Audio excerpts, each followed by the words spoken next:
সাহাবায়ে কেরাম যখন ক্ষুধার্ত হতেন, ওনারা কি খেতেন? সচরাচর সময় যা আছে তা খেত। কিন্তু ইসলাম বলে এমনও অনেক যুদ্ধ গিয়েছে সাহাবায়ে কেরাম ওই নরমাল খাবারগুলো পায়নি, এখানের ভিতর খেজুর রাখতো, খেজুরটা খেত, যুদ্ধে নেমে যেত।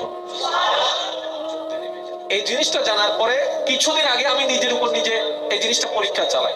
আমার প্রচন্ড খিদা লাগে, খিদা লাগার পরে আমি নিজের ইচ্ছায় খাবার আছে যেগুলো আমরা খাবার বলি আর কি, ভাত কিংবা না চা নাস্তা, আমি খাইনি।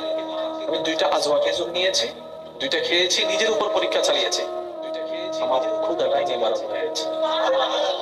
তাহলে এই খেজুরটা আমরা মনে করি পেট ভরার জন্য ভাতের দরকার, আমরা মনে করি পেট ভরার জন্য নাস্তার দরকার, কিন্তু এই খেজুরে এমন নিয়ামত আল্লাহ দান করেছেন, শরীরের উপকারও আছে, ক্ষুধা নিবারণের নিয়ামতও আছে। সুবহানাল্লাহ। আমার কথা কি কষ্ট নিচ্ছে না? কারণ জিনিসগুলা আমরা না বুঝার কারণে ওই নিয়ামতটা বুঝতে পারি না। মা সেটা সবাই জানে, কিন্তু না বুঝার কারণে মার সাথে বেয়াদবি করা হয়।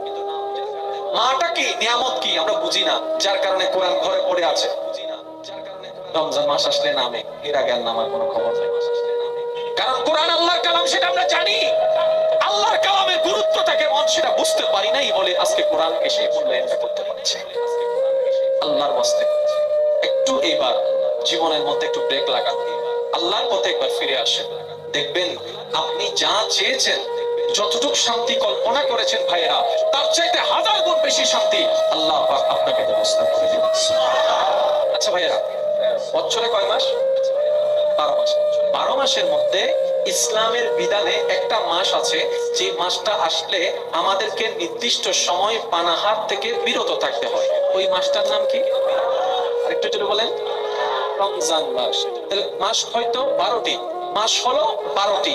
একটা মাসের জন্য ইসলাম নির্দেশ দিচ্ছে তোমরা দিনের কিছুটা সময়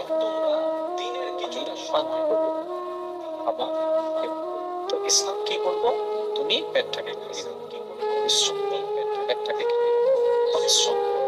এই নিয়মে এই নিয়মে এই নিয়মে সেহরি খাওয়া, এই নিয়মে এই নিয়মে এই নিয়মে তুমি ইফতার করো। সেহরির সময় এই পরিমাণ খাওয়া, ইফতারের সময় এই পরিমাণ খাওয়া। আপনি শুনলে অবাক হয়ে যাবেন, জাপানের একজন বিজ্ঞানী, চিকিৎসা বিজ্ঞানী, জাপানের একজন চিকিৎসা বিজ্ঞানী নাম করা, ইন্টারনেটে আপনি সার্চ দিলে পেয়ে যাবেন, অসুমি যার নাম, উনি মানব দেহের উপর রিসার্চ করে একটা গবেষণা করে উনি একটা জিনিস বের করলেন, সেটা হচ্ছে 12টি মাসের মধ্যে মানব দেহের জন্য, আমি গবেষণা করে দেখলাম যে 12টি মাসের মধ্যে একটা মাস যদি উপবাস থাকা হয়, সেটা তার দেহের জন্য অনেক গুণ কল্যাণকর, 1000 রোগের চিকিৎসা হয়ে যাচ্ছে। ওই চিকিৎসা বিজ্ঞানীদের মতামত হচ্ছে বছরে একটা মাস অন্তত ক্ষুধা পেটে থাকলে ভালো, খাবার থেকেও না খেলে ভালো। এই গবেষণাকে উনি নাম দিয়েছেন, একটু গুগলে সার্চ দিলে আপনারা পাবেন, অটোফেজি। কেউ অটোফেজি বলে, কেউ অটোফেগি বলে, ওনার মন্তব্য। আপনি শুনে অবাক হয়ে যাবেন, উনি দেহের কল্যাণের জন্য যে পরামর্শটুকু দিয়েছেন, আমাদের ইসলাম 1450 বছর আগে একই মেসেজ আমাদেরকে সোমবার রোজা বলে দান করে দিয়েছেন। আমরা রোজা রাখি, সিস্টেমটা না জানার কারণে যতটুকু বেনিফিট নেওয়া দরকার ততটুকু বেনিফিট আমরা পাই না। আমার কথা কেউ কষ্ট নেবেন না, আল্লাহ আমাদেরকে একটু বোঝার তৌফিক দান করুন। এবার আসুন একটু বোঝার তৌফিক দান। নবী রাহমাতুল লিল আলামিনের ঘোষণা হচ্ছে, তোমরা সেহরির সময়, ইফতারের সময় খেজুর রাখবা। খেজুর নবী রাহমাতুল লিল আলামিনের হাদিসে পাক, উলামায়ে কেরামের জবানের মাধ্যমে আপনার আমার কর্ণকুহরে বারবার ধ্বনিত হয়, শুধু আমি একটু স্মরণ করিয়ে দিচ্ছি। যখন তোমরা ইফতার করবা, প্রথমে খেজুর দিয়ে শুরু করো। রমজান মাস আসলে তো আমাদেরকে হাদিস শোনা হয়, মনে পড়ে কি পড়ে না? খেজুর দিয়ে শুরু করো, তারপরে তুমি পানি পান করো। পানির কথা কিন্তু নবী আগে বলেন নাই। যদি খেজুর না থাকে তাহলে পানি পান করো, যদি খেজুর থাকে আগে খেজুর দিয়ে শুরু করো। এই খেজুর এমন একটা আল্লাহর নিয়ামত, যেটাতে নিম্নে 17টা রোগের ওষুধের কাজ করা হয়। আমার কথা বিশ্বাস করার দরকার নাই, আপনি একটু গুগলে সার্চ দিয়ে দেখেন, হয়তো আপনি পেয়ে যাবেন। খেজুরের উপকারিতা লিখে সার্চ দেন, কতটা রোগের চিকিৎসা আল্লাহ তাআলা এই খেজুরের ভিতরে দান করে দিয়েছেন, যেটা আপনার আমার জন্য সামান্য একটা মজার খাদ্য, কিন্তু রব্বে কারীম এত দয়া করেছেন, মেহেরবানি করেছেন, কোলেস্টেরল যাদের আনকন্ট্রোল, তারা যদি দৈনিক খেজুর খাওয়া শুরু করে আল্লাহর রহমতে তাদের কোলেস্টেরলটাও কন্ট্রোলে চলে আসবে। হার্টের রোগ আছে না নাই? সবচেয়ে ভালো খেজুর ধরা হয়েছে আজওয়া খেজুর। আজওয়া খেজুরটা হচ্ছে, অনেকে হয়তো বললে চিনবেন, বেশি বড় না বেশি ছোট না, একদম কালো জামের মতো। জামের মতো কিছু খেজুর আছে একদম ব্ল্যাক, আজওয়া খেজুর। এই আজওয়া খেজুর হচ্ছে আমাদের নবীজির সবচেয়ে পছন্দের খেজুরের নাম। তাহলে আপনি একটু খেয়াল করে দেখেন, আমরা যেটাকে শুধু ইফতারের একটা খাবার মনে করেছি, কিন্তু ইসলাম বলে সেটা শুধু তোমাদের ইফতারের খাবার নয়, তোমাদের দেহের হাজার রোগের চিকিৎসা আল্লাহ তাআলা এই খেজুরের ভিতরে দান করে দিয়েছেন। এবার আপনি খেজুর খাওয়াকে সওয়াব মনে করতে পারেন এতটুকুর মধ্যে, আবার আপনি যদি একটু গভীরে যান, এই সওয়াবের ভিতরে আল্লাহ আপনার জন্য কি কল্যাণ রেখেছেন আপনি সেটাও বুঝতে পারেন। ধর্ম হচ্ছে এমন একটা নিয়ামত যেটা অগোছালো জীবনকে বুঝিয়ে দেয়, অশান্তময় জীবনে শান্তির প্রদীপ জ্বালায়, অন্ধকার অন্তরে আলোর প্রদীপ জ্বালিয়ে দেয়।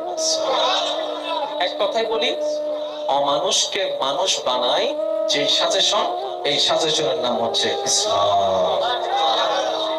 এই কনসেপ্টটাকে মাথায় বসান, কারণ আপনারা প্রথমেই বলেছেন আমরা সুখী হতে চাই। ভুলে গেলেন নাকি?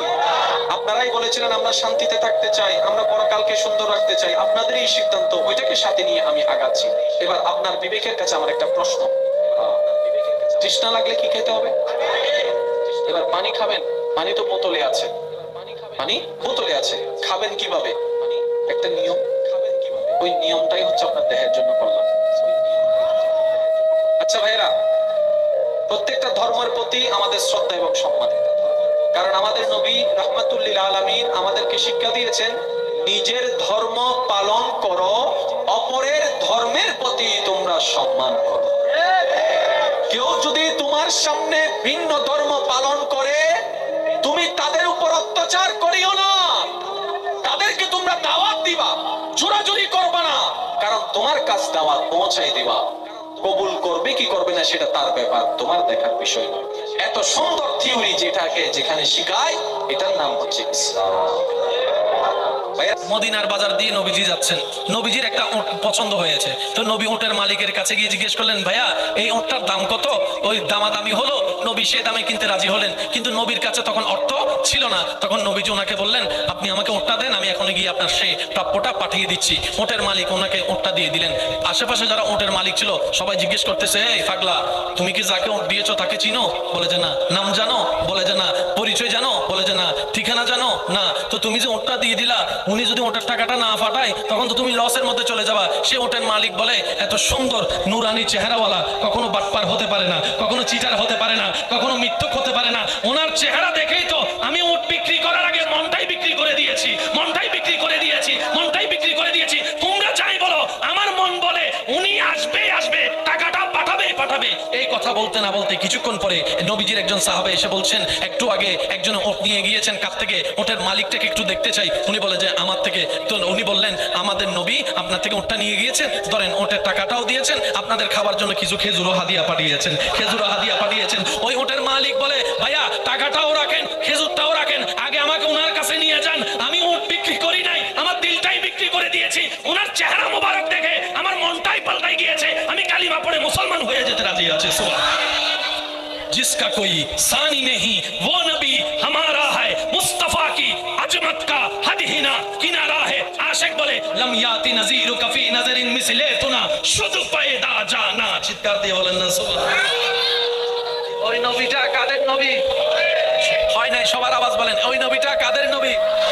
আমাদের কি ভাগ্য সে নবীর উম্মত হতে পেরেছে। আর একটু জোরে